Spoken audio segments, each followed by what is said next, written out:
Let's follow Christine Monroe. On June 24th, 1995, she went for a jog along the Sacramento River Trail in Redding, California. She was 37 years old. This dedicated nurse worked tirelessly to care for others, raising 4 children who relied on her. The scenic trail was a deeply familiar route. It was where she stayed fit and found rare moments of peace, away from her busy life of nursing and raising a family. But she never made it back. Christine's body was found right there on the path later that afternoon. Someone had brutally attacked her in broad daylight, right on a public trail popular with local residents. Detectives scraped under her fingernails to collect standard evidence, convinced she had fought back fiercely against her violent attacker. Those scrapings held precious biological trace evidence, the key to eventually unmasking her killer. But in 1995, forensic DNA technology was only just beginning. DNA databases were incredibly small, and matching techniques were nowhere near as advanced as today. Still, technicians carefully catalogued and stored the evidence, hoping that future technology would one day reveal the killer's identity. Almost immediately, the investigation went cold. Detectives interviewed local witnesses, searched the entire area, and ran down every single lead. But without the power to analyze that fingernail DNA, the case stalled. Months slowly bled into years. Decades drifted by. The Redding Police Department described how her tragic death shattered the entire community. Her 4 children grew up motherless, hitting every major milestone in life without her there to celebrate. Her family lived with agonizing questions. You and I can only imagine their torment. Who killed Christine? Why did this happen on a busy path in broad daylight? Would they ever get answers? For 24 years, the dusty case file sat untouched in the police department's evidence room.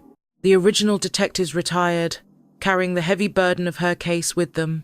Newer investigators took over, constantly reviewing the files, praying for a breakthrough. As technology advanced year by year, nationwide DNA databases grew. CODIS expanded to hold millions of genetic profiles, yet her attacker remained a faceless mystery. In 2019, retired detective Rusty Bishop took a step that would finally solve the case, haunting his entire career. He never truly left the job behind. Even in retirement, Christine's unsolved murder heavily weighed on his mind. He contacted current detectives, urging them to resubmit those old fingernail scrapings to CODIS, using today's advanced methods. DNA science had improved drastically since 1995. Testing was highly sensitive, and databases were massive. Maybe evidence that failed 24 years ago could succeed now. Investigators quickly packed up the scrapings and sent them off.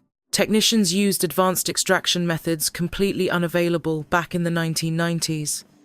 Then, in late 2020, CODIS spat out the match that investigators had spent decades waiting for. Now, you and I have to ask, who exactly was James Earl Watkins? Back when Christine was attacked, he was roughly 18 years old, barely more than a teenager himself. Although he grew up in Redding just like Christine, their paths had never once crossed in any documented way. His violent criminal record started early and followed him right into adulthood, marking him as a dangerous, repeat offender.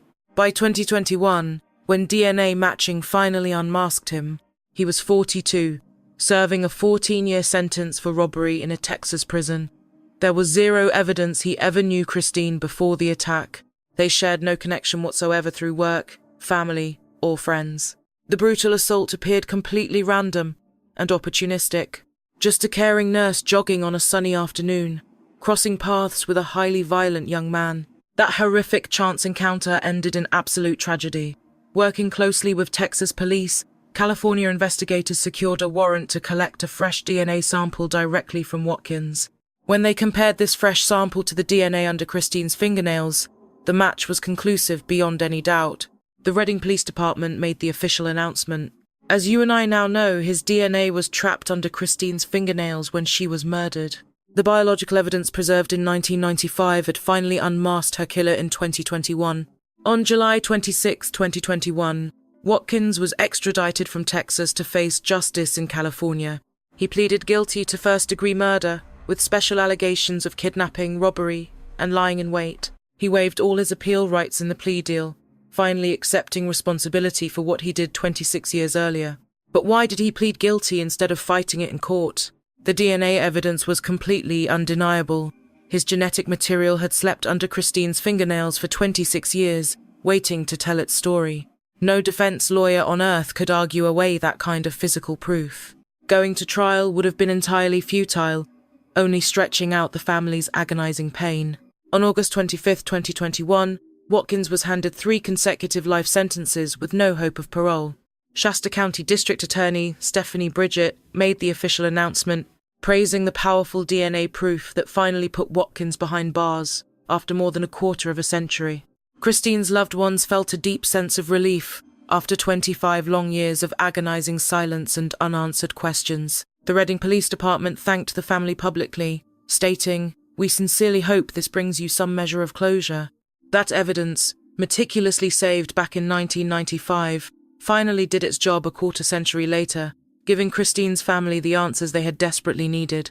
Our next cold case also hinged on evidence gathered at the scene, but the technology used to crack it was incredibly advanced. 17-year-old Crystal Lynn Beslanovich lost her life in a brutal attack on the banks of Utah's Provo River. She was a runaway from Spokane, Washington, just trying to survive on the harsh streets of Salt Lake City. She had been in Utah for about 5 months, doing whatever she had to do to survive in a world that showed zero mercy to homeless, vulnerable teenagers. Relatives would later describe Crystal as coming from a troubled background. She fled Spokane in search of a better life, or maybe just to escape. Instead, she fell into the Salt Lake City street scene, a highly dangerous world for a girl all alone.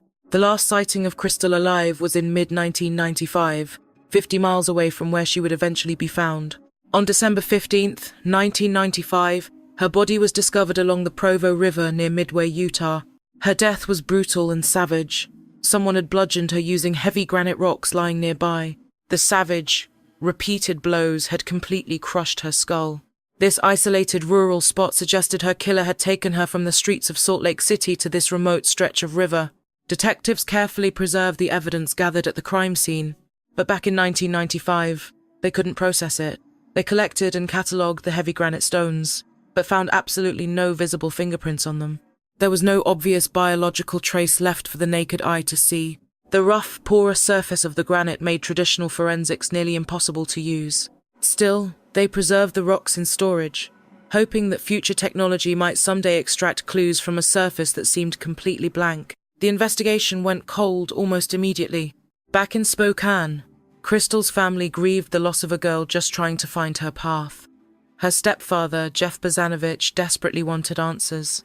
He needed to know who took her life and why. But as the years dragged on, the rocks sat silently in evidence storage. They were silent witnesses to a horror story. Investigators came and went. New forensic tools emerged, but the case remained cold, and the killer remained a ghost. Then, a massive technological breakthrough changed the entire game. In 2013, 18 years after her death, investigators used advanced M-Vac technology to sweep the granite rocks that killed her.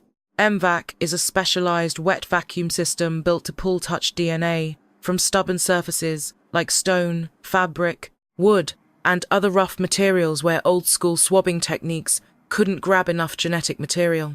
The M-Vac system surpassed everyone's wildest expectations. It successfully pulled usable DNA off the very rocks used to kill Crystal 18 years earlier. They ran the profile through CODIS, hitting a match no one ever saw coming: Joseph Michael Simpson. But who was he? Back in 1995, he was about 28 years old. He was a convicted felon paroled just months before Crystal was killed, after serving time for another brutal crime. His record proved he was highly dangerous. At the time of the murder, he was jobless and living with his mother. He struggled to fit back into society after his release. As a former shuttle bus driver, he knew the roads between Salt Lake City and Midway by heart. This local knowledge likely guided him when he decided where to hide Crystal's body. By 2013, 46-year-old Simpson had settled down in Sarasota, Florida, thousands of miles away from Utah. He had escaped far from the state where he committed his horrific crime. He likely believed he had escaped his past, confident that without fingerprints or eyewitnesses, he would never be linked to what happened to Crystal on the Provo River. But Sheriff Todd Bonner, who had chased this case for years, needed to secure a fresh DNA sample from Simpson without triggering any suspicion. Investigators shadowed Simpson, waiting patiently for the right moment. When Simpson tossed a cigarette butt, detectives quickly snatched it from the trash. Scientists extracted the DNA and ran it against the genetic profile found on the rocks. It was a perfect, undeniable match. Forensic analyst Cami Green explained the power of the M-Vac system to reporters, calling it a major leap forward for science. This very technology cracked the cold case wide open after 18 agonizing years without any answers. On September 17, 2013, police arrested Simpson in Florida, charging him with the brutal crime. He was soon extradited back to Utah to finally face justice for what he did almost 20 years ago. Faced with the undeniable DNA match on the rocks, Simpson finally cracked and confessed during his interrogation. He claimed it was all an accident, that a simple argument had spun out of control. But the brutal physical evidence at the scene told a completely different story. Crushing someone's skull with heavy rocks isn't an accident. It is a slow, deliberate and savage act of violence. In 2016, 3 years after his arrest, a jury reviewed the evidence and convicted Simpson of murder. The judge sentenced him to life in prison without any chance of parole. Sheriff Bonner, who had poured his life into the case and never lost hope, finally looked back on achieving justice for Crystal after all these years. He said emotionally, "It was haunting me my whole career. This is a 17-year-old girl, a human being." His heavy words captured the relentless drive of cold case detectives who refused to let victims be forgotten, even decades later. Crystal's stepfather, Jeff Beslanovich, felt a massive weight lift when he heard the final guilty verdict. He said, "I'm glad they got him. This guy deserves to sit in a cell for the rest of his life." After 18 long years of painful silence, the very rocks that ended Crystal's life finally exposed the man who swung them, finally bringing her family the closure and justice they desperately wanted for nearly 20 years. As we will see, some cases demand more than advanced science, they require a family's absolute refusal to give up. Nicole Vandenhurk was 15 years old and living with her grandmother in Eindhoven, Netherlands. Born in Germany back in 1980, her birth name was Nicole Tegmeyer. Her childhood was quickly shattered by tragedy when her mother took her own life. This left young Nicole to be raised by her grandmother in a new country. Later, she took a seasonal job at a local mall for some pocket money and independence. On October 6, 1995, Nicole vanished on her way to work. She pedaled away from her grandmother's house that morning, bound for the shopping centre, but she never made it there. That evening, her grandmother waited anxiously by the door, but she never returned. Soon after, her bicycle was pulled from a nearby river. Her backpack was also found floating in a cold canal, but the young girl herself remained missing for weeks, plunging her family into absolute despair. On November 22, 1995, her body was found in the woods between Mierlo and Lierup. The autopsy confirmed she had suffered a horrific death. Multiple stab wounds scarred her body, and her jaw had been fractured by heavy, blunt force blows. It was clear she had been brutally assaulted. During the autopsy, medical examiners gathered critical DNA evidence, including trace biological material and stray hairs.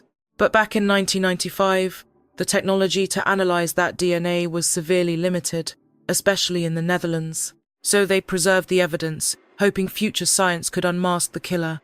Despite endless efforts by Dutch police, the case went completely cold. Nicole's family grieved, but their sorrow slowly curdled into frustration as the investigation stalled. Her stepbrother Andy, in particular, absolutely refused to let her murder go unsolved forever.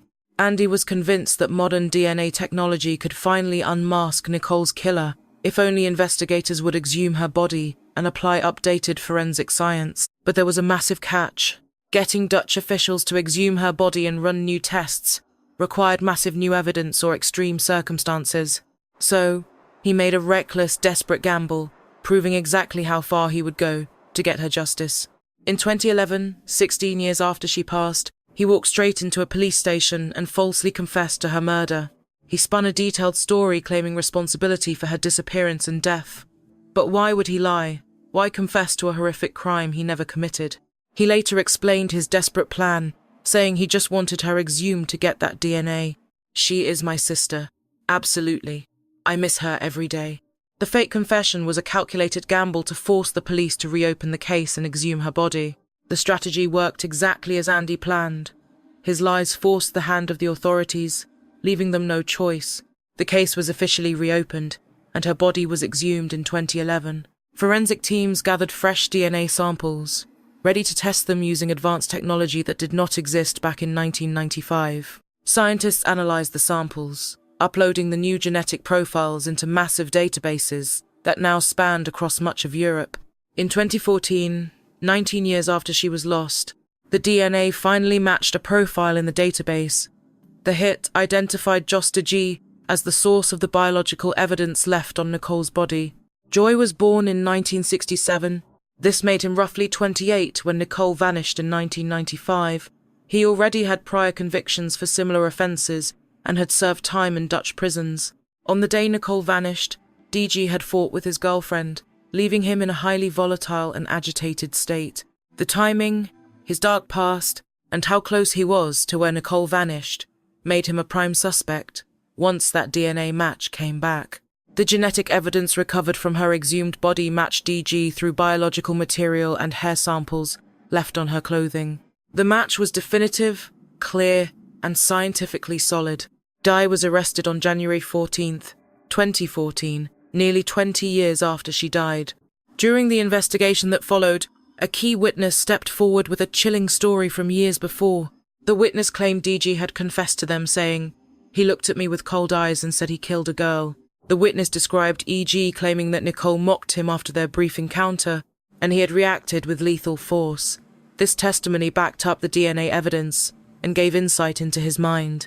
Confronted by police, DG denied everything. He claimed he either forgot October 1995 entirely, or that their meeting was consensual. But the DNA evidence told a completely different story. Forensic science placed him directly at the scene, and on her body, in ways consent could never explain.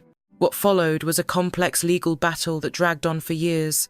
On November 21st, 2016, DG was convicted of assault, but cleared of the heavier murder charge because prosecutors could not prove he planned it beforehand. He received a 5-year sentence, a ruling Nicole's family found insulting. They immediately appealed the lenient sentence. On October 9th, 2018, an appeals court stepped in and upgraded the conviction to the far more serious charge, ruling that the evidence proved DG had intentionally taken Nicole's life. His prison sentence was increased to 12 years. The Dutch Supreme Court upheld this ruling on June 16, 2020, ending the long battle. Andy's false confession, his willingness to face arrest and prosecution just to force that exhumation, had achieved his exact goal. His desperate plan had worked. That brave sacrifice unmasked his sister's true killer, bringing him to justice even if it took nearly a quarter of a century. But not every cold case has a family pushing it. Sometimes it takes decades of sheer police persistence. Genealogy. Tina Liverash Hines was 20 years old and 15 weeks pregnant when her life was stolen on April 17, 1994. She was married to Jeremy Hines, a young Navy sailor stationed at Naval Station Mayport in Jacksonville, Florida. They shared a small apartment in the Mayport area, trying to build a life together as a young military couple with a baby on the way. That morning began like any other. Jeremy headed off to his duties on base, leaving Tina all alone in their apartment. Later that day, she was found in the bedroom. An intruder had stabbed her 27 times in a sustained and brutal assault. Beyond the horrific stabbing, there were signs of another assault. Fires had been deliberately set in several spots around the home, likely to destroy forensic evidence and cover up the crime completely. Detectives immediately focused their investigation on those closest to Tina, following standard police protocol. Her husband, Jeremy, quickly became the primary person of interest due to his relationship and proximity. His brother, Chad Hines, also fell under intense suspicion from investigators who believed the killer knew the apartment and Tina's daily routine. It looked like police were about to charge one or both brothers based entirely on circumstantial evidence, but then DNA evidence completely changed the direction of the case. Forensic teams had gathered DNA from several spots around the scene. They preserved stray hair samples and carefully catalogued other biological material. When the crime lab finally analysed the DNA, the results shocked investigators. The profile did not match Jeremy, and it did not match Chad either. Despite the mismatch, Chad Hines was wrongfully convicted of Tina's murder in 1996. He spent 11 years in prison before his exoneration in 2007, when DNA from Tina's fingernails and a sink cell proved a stranger did it, not the Hines brothers. The science had finally cleared both of them completely. But clearing the brothers left detectives without a suspect and with nowhere left to turn. If not her husband or brother-in-law, then who entered that apartment? Who had attacked Tina so viciously? Lacking any new suspects, the case went cold. For decades, Tina's family lived with painful, unanswered questions, knowing Jeremy and Chad had spent years under a dark cloud of suspicion despite being innocent. Then, in the early 2000s, DNA technology began to advance rapidly. Scientists retested the preserved evidence from 1994 multiple times, using new techniques that could extract data from degraded or limited samples. Decades slipped away. The case file went from active to cold, forgotten by almost everyone except Tina's family and a few dedicated detectives. In 2025, 31 years after Tina died, a grand jury indicted a suspect. Modern genetic analysis and advanced database searches had finally found a match. The suspect, identified and formally charged in 2024, is James William Botley. Botley was 21 at the time of the murder, living just a short distance from Tina's apartment complex. Multiple independent tests proved that the hair and biological material found at the scene belonged to him.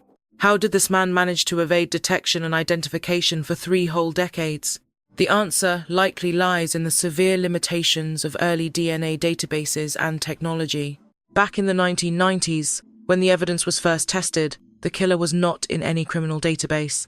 But as databases grew and genetic genealogy techniques improved dramatically, the net widened.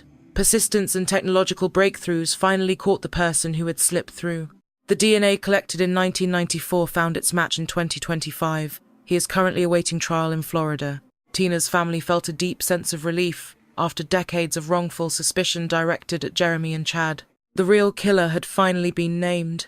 Jeremy had lived under a dark shadow of doubt for years, despite the science clearing him. Local community members whispered, and painful questions lingered. Now, 3 decades later, modern forensic science was revealing the whole truth. This case proves the incredible power of DNA to both exonerate the innocent and target the guilty, even after decades have passed and memories have faded. The evidence kept safe since 1994 finally served justice in 2025. Sometimes the wait for answers spans generations. In Atlanta, Georgia, 14-year-old Nicole Smith was just starting her life. She grew up in a neighborhood struggling with crime and was fast approaching her middle school graduation. It was a major milestone her family couldn't wait to celebrate. Friends described her as incredibly vibrant, a girl full of energy and life, a bright light who brought joy to everyone around her despite her tough surroundings. She had a whole lifetime of dreams ahead of her. On July 23, 1995, Nicole's body was discovered in Atlanta. Her injuries clearly pointed to a predatory attack. The location and circumstances suggested she was targeted specifically. Investigators meticulously gathered DNA evidence from the scene, knowing it might hold future value. But back in 1995, DNA databases and forensic tech were still in their infancy. Despite a massive initial hunt, the case went cold. Nicole's mother, Aquinelia Smith, lived with the unbearable torment of not knowing who took her daughter or why. Those painful years slowly crawled into decades. The case file sat gathering dust in storage as original detectives retired. New detectives eventually took over, periodically reviewing Nicole's file, but they lacked fresh leads or advanced tools. Nicole's case sat unsolved and her family had no answers. Then, a massive revolution in genetic genealogy completely transformed cold case investigations. By the late 2010s, police began matching crime scene DNA with family trees and public ancestry databases to track down elusive suspects. They no longer needed a direct match in a standard police database. Instead, they looked for distant relatives who had uploaded their profiles to public family history sites, building a genetic web that could pinpoint a specific suspect. In 2022, 27 years after Nicole died, investigators finally identified a suspect using these public family databases. A suspect named Arnold had been 23 back in 1995 when Nicole vanished. Old police records described him as having a history of highly concerning behavior. Yet he was never linked to Nicole during the original 1995 hunt. There was absolutely no evidence they had ever met. It appeared to be a random, opportunistic attack by a predator who spotted a vulnerable target. By the time investigators completed the grueling family tree analysis and identified Arnold, they discovered a tragic complication. Arnold had died in 2021, just 1 year before DNA tech definitively linked him to her case. He would never face a trial for his crimes. He would never answer to a judge. He would never have to explain why he targeted Nicole. Still, the DNA match confirmed his identity, finally giving her family the answer of who did it. For Aquinelia Smith, the discovery brought a deeply bittersweet ending. She finally knew who had stolen her daughter away. The mystery that haunted her for 27 years finally had a name. But because Arnold was dead, there would be no courtroom justice, no chance to hear him confess, and no way to ask why he chose Nicole, and no closure of seeing him locked away. She admitted the pain would never truly fade, despite knowing the truth. Living with this pain became a tragic testament to the reality families face when answers arrive too late for actual justice. Nicole's case highlights both the incredible power and the harsh limits of modern forensics. It can expose a killer decades later through distant relatives they never even knew existed, but it cannot drag the deceased back to face a judge and jury.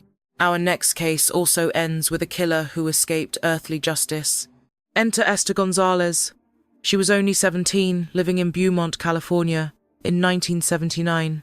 She grew up as the fourth of 7 children in a tight-knit family. Her sister Elizabeth remembered her as shy around strangers, but absolutely hilarious and full of life when spending time with family. She was the one who brought warmth and laughter during tough times. In early February 1979, Esther vanished under circumstances that remained completely baffling to police. The details were murky and full of contradictions. Days later, her body was found in Beaumont. Her injuries made foul play obvious. Officers collected DNA from the crime scene, following normal protocols. Yet back in 1979, DNA forensics did not exist anywhere on Earth. The evidence was locked away, with no one realizing how vital it would become decades later. Instantly, the case went cold, remaining frozen for more than 40 years. 1979 was long before DNA databases, CODIS, or genetic genealogy. This was long before the technology to solve Esther's case even existed. For over 40 years, the evidence sat in dark storage, while the world of forensics changed forever. Detectives came and went. Methods improved, but her file gathered dust, untouched and unsolved. Then, in the 2010s, a cold case team in Riverside County stepped in to take another look. California began a massive effort to crack these cold cases using modern DNA technology. They retrieved the old evidence boxes, studying the decades-old remains with advanced modern tools. Esther's file was chosen, singled out for high-tech analysis using the absolute latest genetic extraction methods. Amazingly, the DNA collected back in 1979 was still perfectly preserved and highly viable. Forensic experts successfully pulled a complete genetic profile. They ran this profile through massive databases and genealogy networks. In 2021, a staggering 42 years after her murder, the DNA finally hit a match, linking a suspect through database searches and complex family tree mapping. The genetic match unmasked the killer as a man named Lewis Lou Gladwin Reddick. But a devastating hurdle remained, one that completely blocked any chance at normal justice. The killer had died in 2014, 7 years before DNA technology finally exposed him. This 2021 breakthrough came from the Riverside County District Attorney's cold case team, using forensic genealogy. Just like Arnold in Nicole Smith's case, this killer would never face a courtroom, never be questioned, and never pay for his crimes. The suspect's dark history is still preserved within the police archives. Incredibly, he was the very person who reported finding her body. In hindsight, this detail casts a chilling shadow over his involvement from the very start. This genetic evidence confirmed what detectives could only suspect decades ago. If only the science had existed back in 1979.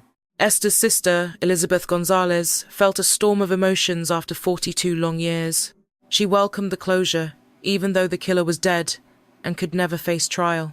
Finally knowing the truth about Esther's fate gave her family the answers they had desperately sought through 40 long years of agonizing silence. True, the ending felt incomplete without a trial or watching him face real justice. Still, it was far better than 42 years of painful silence. Her story exposes a frustrating, tragic theme common in cold cases solved by DNA. With decades passing, killers often die of old age before modern technology can catch them. Grieving families get their answers, but they never get to see justice in a courtroom. Simply knowing who did it must be enough when the courtroom door is forever closed. Yet, some decades-old mysteries do end with handcuffs and convictions. Let's look at one now. Back in 1979, 18-year-old Michelle Martino lived in Cedar Rapids, Iowa. A bright high school senior and talented athlete, she was loved by everyone at her school. With college applications submitted and big career dreams taking shape, her future was incredibly bright. On December 19th, 1979, she headed to the West Elm Mall for a quick, safe errand to buy a winter coat. When she never came home, searchers found her lifeless body inside her car at the mall. She had been stabbed repeatedly in a frenzied attack, leaving a horrific, bloody scene inside the vehicle. Blood completely covered the inside of the car.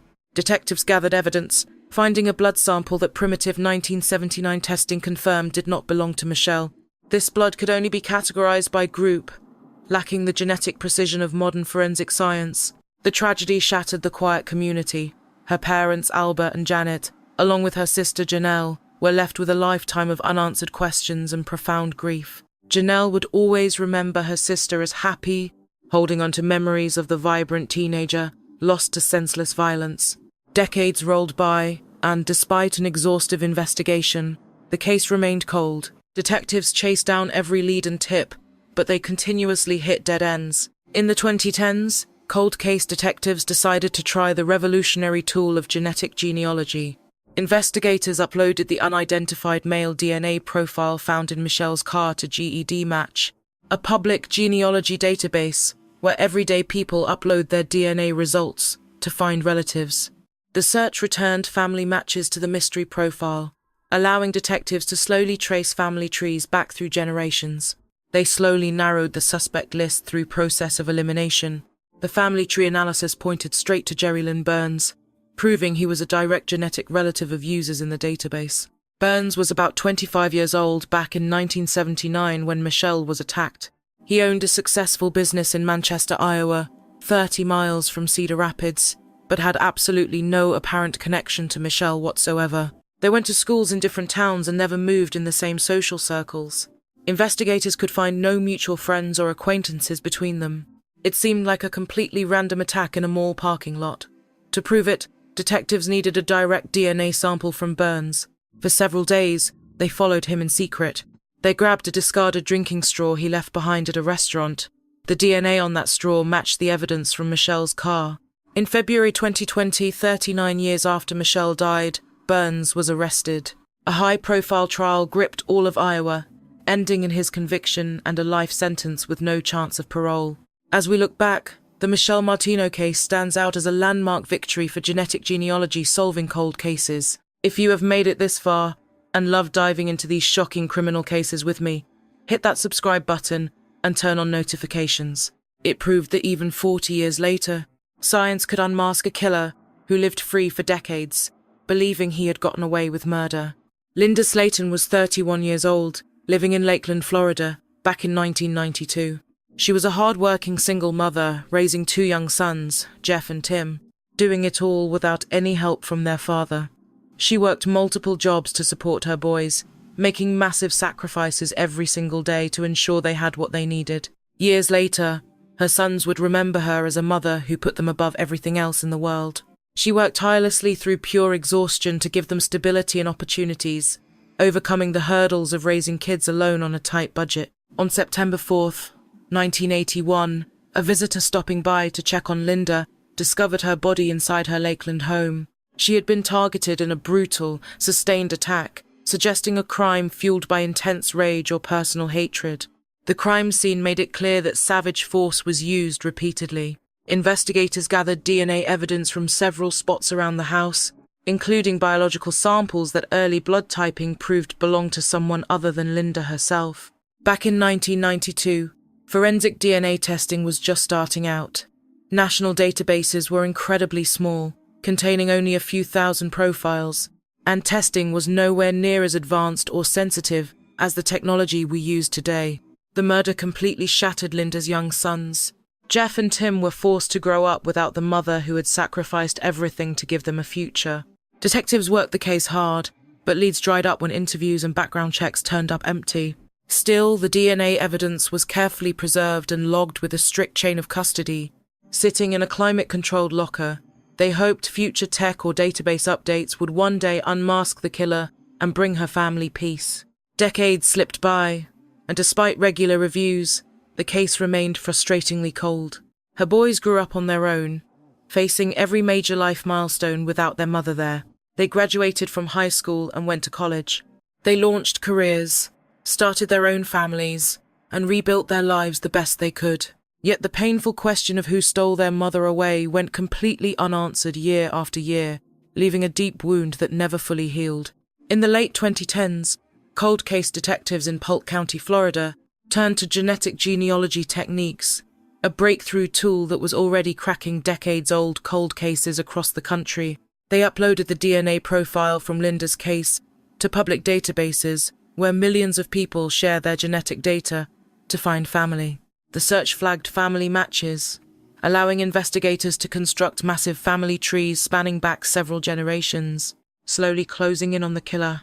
If we look closer, months of exhausting genealogical research and detailed DNA analysis comparing family members, detectives finally tracked down a potential suspect matching the right age and location. Their search led directly to Joseph Clinton Mills.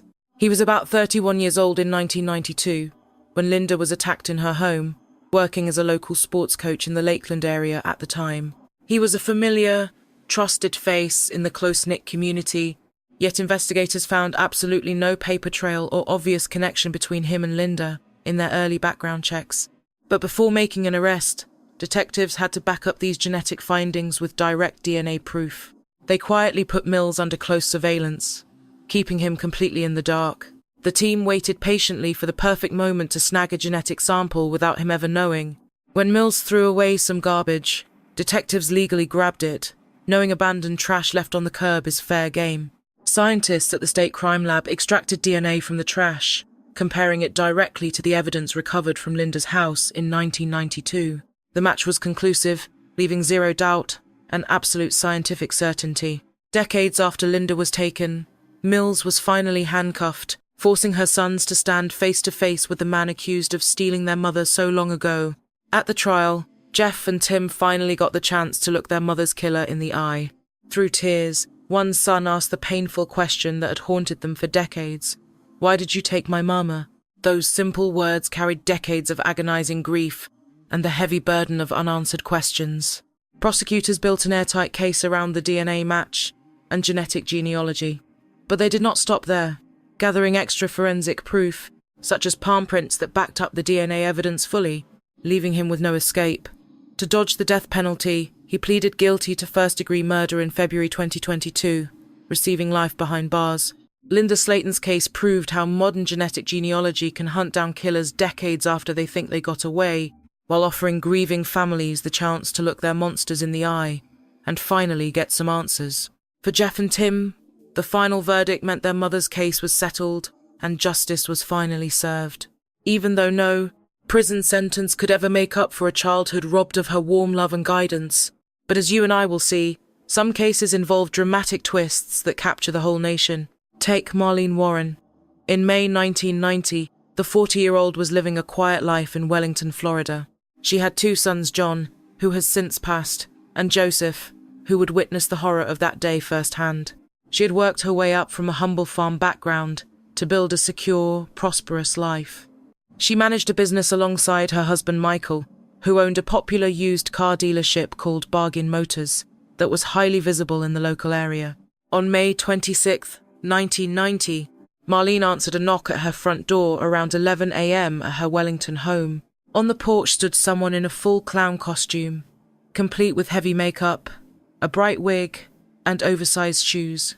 The visitor held a beautiful bouquet of flowers and bright balloons, looking like a friendly delivery person. Her son Joseph was also in the house, about to witness a shocking nightmare that would scar him forever. The clown offered her the gifts with a warm smile.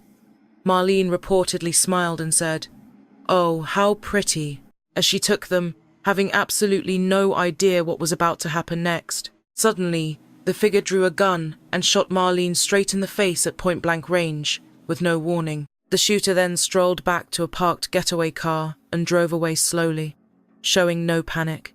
Marlene was rushed to the hospital, but succumbed to her severe injuries 2 days later, never waking up again. The bizarre crime quickly caught the national spotlight, turning into a massive media sensation. The killer clown murder quickly became one of the most twisted, talked-about mysteries in the state's history. You and I have to ask, who would dress as a clown for such a calculated execution? Why would anyone go to such insane lengths for a hit? Soon detectives began piecing together a strong theory of the crime, tracing clues from witnesses and background checks. At 27 years old, Sheila Kaine worked at Bargain Motors, handling various office duties alongside Michael Warren. Rumors swirled as several witnesses reported that Sheila and Michael were locked in a long-term secret affair. Investigators soon developed a dark theory that Sheila had disguised herself as a clown to eliminate Marlene, clearing the way to be with Michael permanently. From the start, all clues pointed straight to Sheila. Witnesses remembered someone matching her description buying a clown suit at a local shop just 2 days before the shooting. This same mystery woman bought balloons identical to those left for Marlene, along with matching flowers from a shop nearby. A white Chrysler Leron convertible, matching the getaway car, was tied directly to Sheila through rental and ownership records, yet any physical evidence directly tying her to the murder was completely circumstantial. In 1990, no DNA linked Sheila to the costume, the vehicle, or the scene. Without enough concrete proof for a successful prosecution, the trail went frustratingly cold. Years passed without an arrest, despite lingering suspicions. Eventually, Michael and Sheila married, moving away to Virginia to build a brand new life together, far from Florida and the painful memories of Marlene. Yet, dedicated detectives refused to let the case go. In 2014, cold case detectives reopened the investigation, using advanced DNA testing unavailable back in 1990 to re-examine all the carefully preserved evidence. This time, they recovered hair samples that had been saved from the clown outfit and the getaway car. Highly sensitive modern testing was performed on these degraded hair samples, using technology far beyond anything available decades before. The scientific results came back, linking those crucial hair samples directly to Sheila Kaine Warren.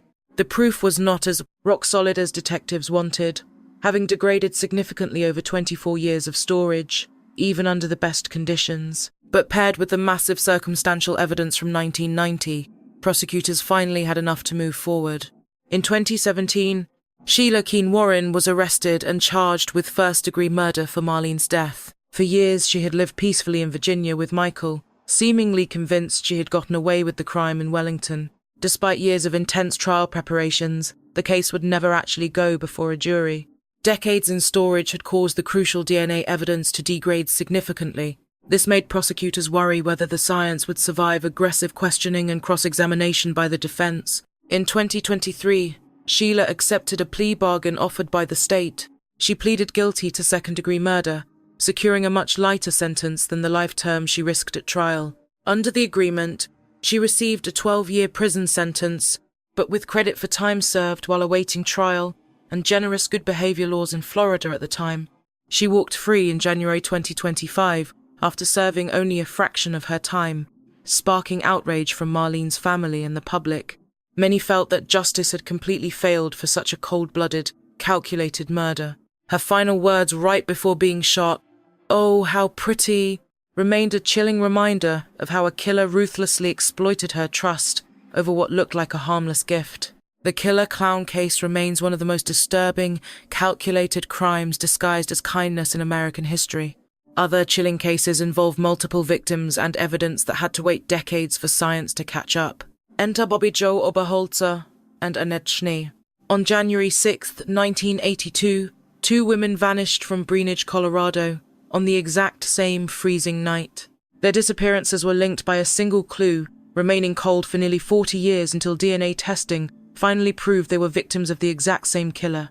Bobbi Jo Oberholtzer was 29 years, old, happily married to Jeff, and working as the receptionist at his appliance repair shop. They had been married for 4.5 years and lived in Alma, 14 miles from where she would be found.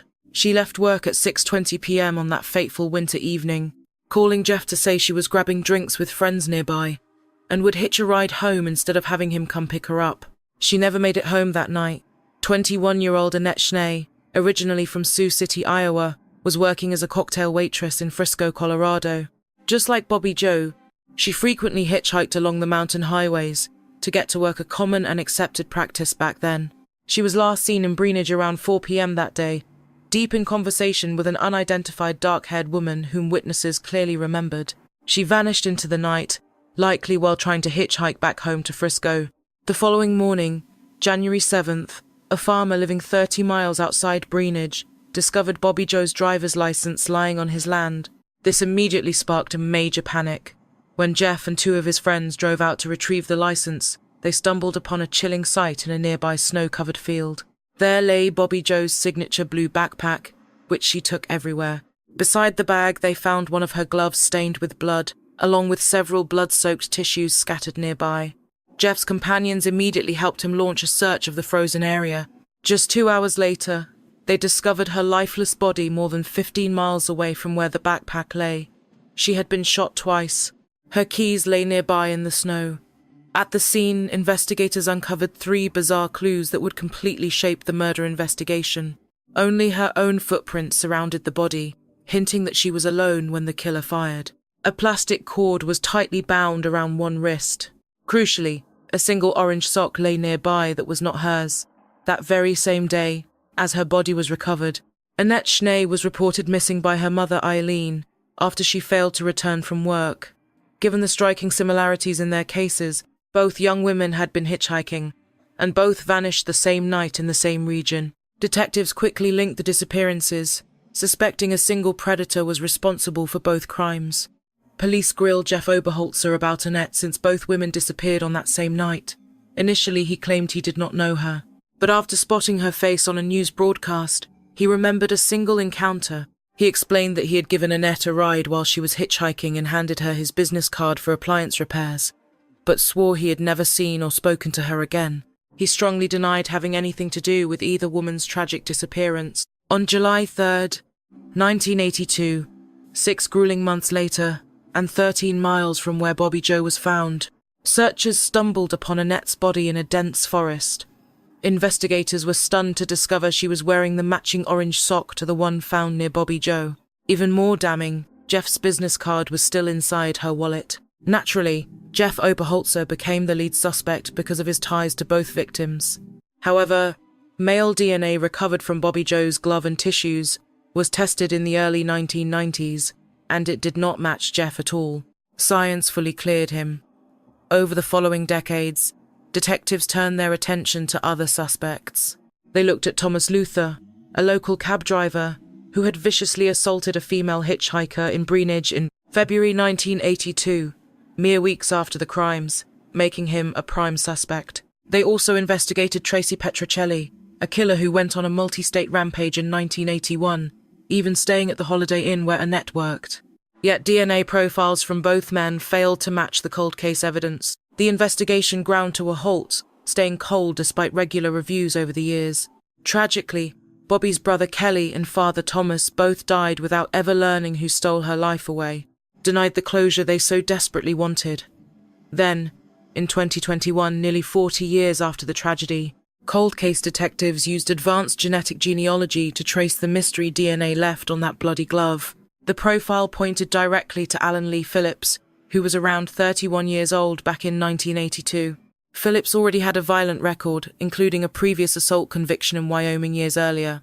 Crucially, he was living near Breckenridge when both women went missing. He matched the profile constructed by detectives decades ago.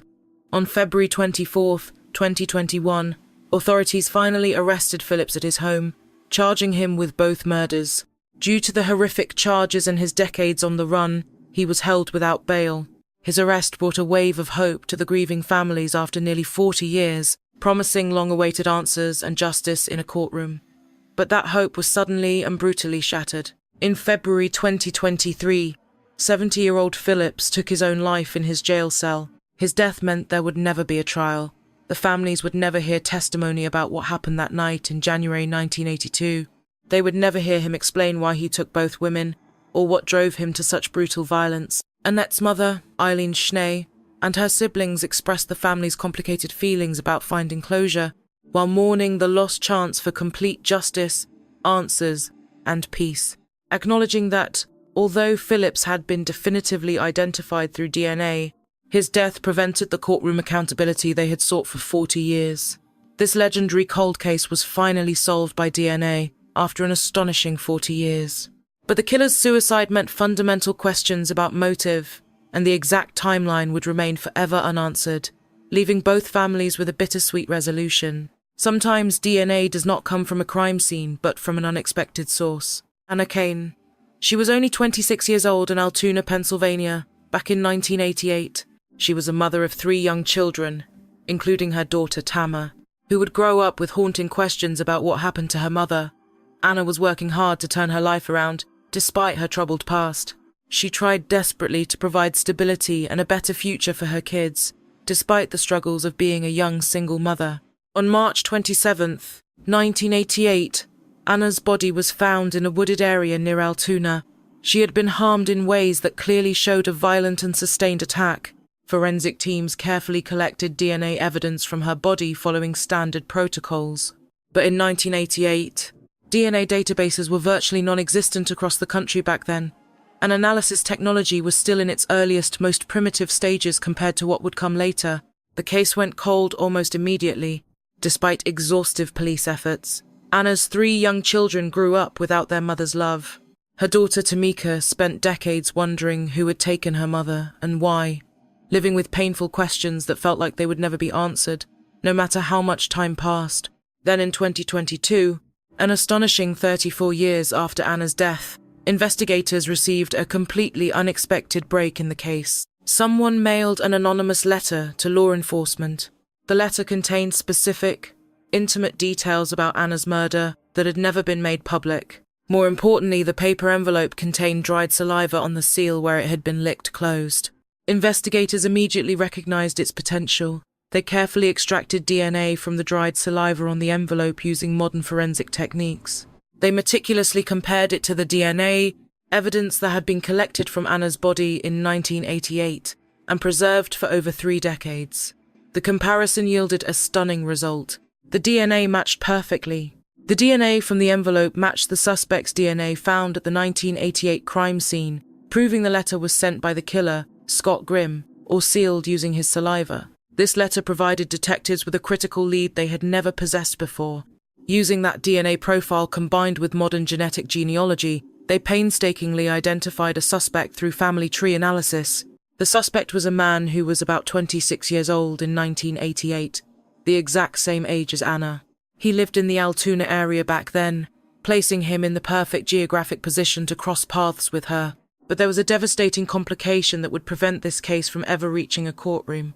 The suspect had passed away in 2018, 4 full years before the anonymous letter led investigators to identify him. He died of natural causes in Hamburg, Pennsylvania, taking his secrets with him. He would never face a trial for what he did to Anna. He would never be questioned about his motives. Yet the mystery of who actually sent that letter remains unsolved. Was it a family member who knew of his crimes and felt guilty after he died? Or someone who simply couldn't carry the heavy secret any longer? Was it sent intentionally to solve the murder, or did they accidentally leave their DNA? To this day, investigators have never publicly revealed who mailed it, and law enforcement has kept quiet about whether they ever discovered their identity or decided to keep it strictly confidential. For Tamika, learning the killer's identity after 34 years brought a deeply complicated flood of emotions. At last, she knew the identity of the person who had stolen her mother away. The dark mystery that haunted her for decades finally had a name attached to it. She spoke of the deep pain of growing up without Anna, a child robbed of her mother. Her words painted a heartbreaking picture of the permanent void left when a mother is violently taken too soon. The Anna Kaine case proved that crucial DNA can surface from the most unlikely places, even decades after a crime has been committed. It also showed how solving a cold case can still leave us with lingering, unexplained questions even after the killer is caught. Meanwhile, other investigations rely on classic police work mixed with high-tech science. In 1982, 15-year-old Karen Stitt lived in Palo Alto. Her family always described her as incredibly bright and warm-hearted. She was a sweet soul who brought endless joy to everyone, a dedicated student with great grades, and a bright future full of endless possibilities.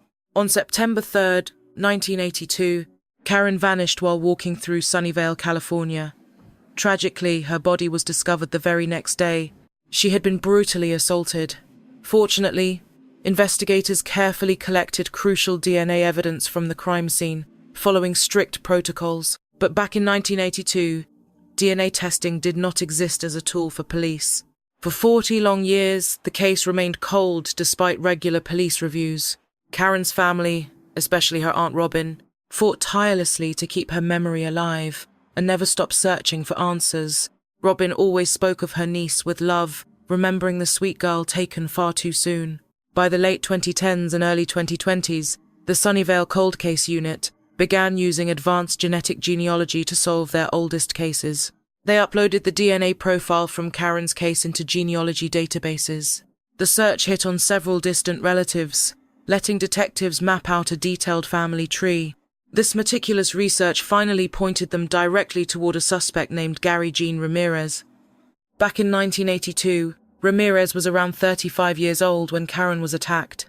The veteran had lived in the area back then, but investigators still needed a direct DNA sample to lock in their match. Undercover detectives began tailing Ramirez, who was by then in his 70s.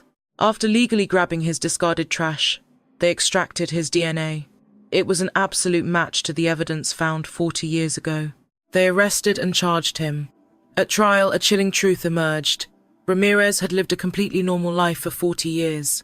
While Karen's family suffered in silence, the 75-year-old was convicted and sentenced to 25 years to life, meaning he would almost certainly spend the rest of his life behind bars.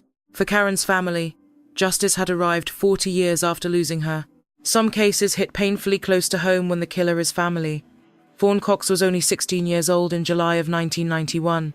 She lived near Kansas City, earning school money by working at the Worlds of Fun amusement park. Friends knew her as a bright teen with big dreams for her future. But on July 26, 1991, Fawn vanished. Her mother and sister searched desperately to find her. Days later, they made a horrific discovery themselves when they found Fawn's body. She had been subjected to extreme violence. Police carefully gathered blood evidence from the crime scene. But in 1991, DNA tech was still basic, and databases were small. The tragedy shattered the family. Beyond the grief of losing Fawn, her mother and sister carried the trauma of finding her body. It was an experience that would haunt them forever, as the investigation quickly stalled without any real suspects. Though the blood was preserved, the lack of suspects meant the case ground to a complete halt. Years slowly turned into decades with zero progress. In 2022, 31 years later, Kansas City investigators applied modern genetic genealogy to the preserved blood evidence. They uploaded the profile to genetic databases, and the resulting search led to a discovery that completely stunned them. The DNA pointed directly to relatives of someone very close to Fawn. Tracing this family tree led investigators straight to Donald Cox Jr. The prime suspect was Fawn's cousin, a young man of just 21 when the brutal murder occurred back in 1991. Someone from her own bloodline was responsible for her tragic fate. But this revelation came with a bitter twist. The suspect died in 2006, 16 years before genetic genealogy could unmask him. He would never stand trial or face justice in a courtroom. Finding out a relative did this added a crushing layer of betrayal to an already unbearable tragedy. Fawn's sister shared the family's raw emotions. They felt relief and closure, knowing that even without a trial, the truth was far better than 30 years of agonizing doubt.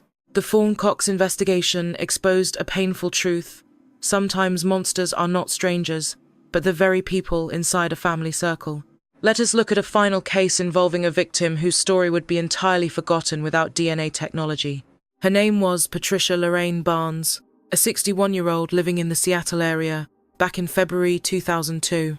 She was homeless at the time, surviving on the edge of society without any stable shelter or close family ties.